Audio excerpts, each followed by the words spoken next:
તો ડાકોર મંદિરમાં આરતીના સ્થાનને બદલાવ અંગે મેનેજર જગદીશ દવેનું નિવેદન સામે આવ્યું છે। તેમનો આક્ષેપ છે કે લોકો પોતાના લાભ માટે નિર્ણયને ખોટી રીતે દર્શાવી રહ્યા છે, તો દરેક પાસાઓને ધ્યાનમાં રાખીને નિર્ણય લેવાયો હોવાની વાત કરી છે। આરતી દૂરથી થાય તો ભગવાનને અગ્નિનો તાપ ન લાગે અને ઘણા વૈષ્ણવો પર આરતીના દર્શન ન થતા હોવાની ફરિયાદ કરતા હોવાનું કહ્યું છે, જેથી લોકોની સગવડતા માટે નિર્ણયો લેવાયો હોવાની આ વાત છે તે કરવામાં આવી છે।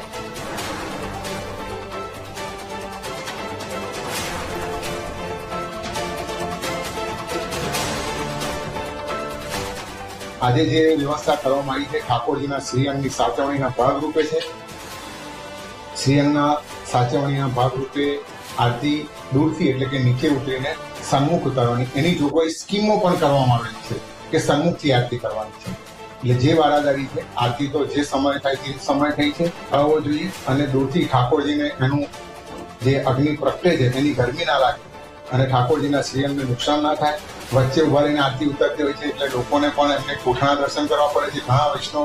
અમને ફરિયાદ પણ કરતા હોય છે કે વચ્ચોવચ્ચ આવીને આરતી ઉતારે છે, એમના દર્શન એમની કોઠાના પીઠના દર્શન કરવા પડે છે। આ બધી રજૂઆતો સ્કીમની જોગવાઈ અને હમણે બનેલી તાજેતરની બનેલી ઘટના કેસ સળગવાની, જો આવી ઘટના ઘટે અને કોઈ મંદિરમાં બીજું નુકસાન થાય અને એના સાવચેતીના ભાગરૂપે આપણે કમિટીએ જે નિર્ણય કર્યો છે એ મુજબ આજથી એનો અમલ કરવામાં આવે છે। સંવાદદાતા સંદીપ ફોન લાઈન પર જોડાયા છે। સંદીપ, ડાકોર મંદિરમાં આરતીના સ્થાનને જે બદલવામાં આવ્યું તેવો નિર્ણય લેવામાં આવ્યો છે, તેને જ લઈને હવે વિવાદના સૂર ઉભા થઈ રહ્યા છે। હાલ શું અપડેટ મળી રહ્યા છે?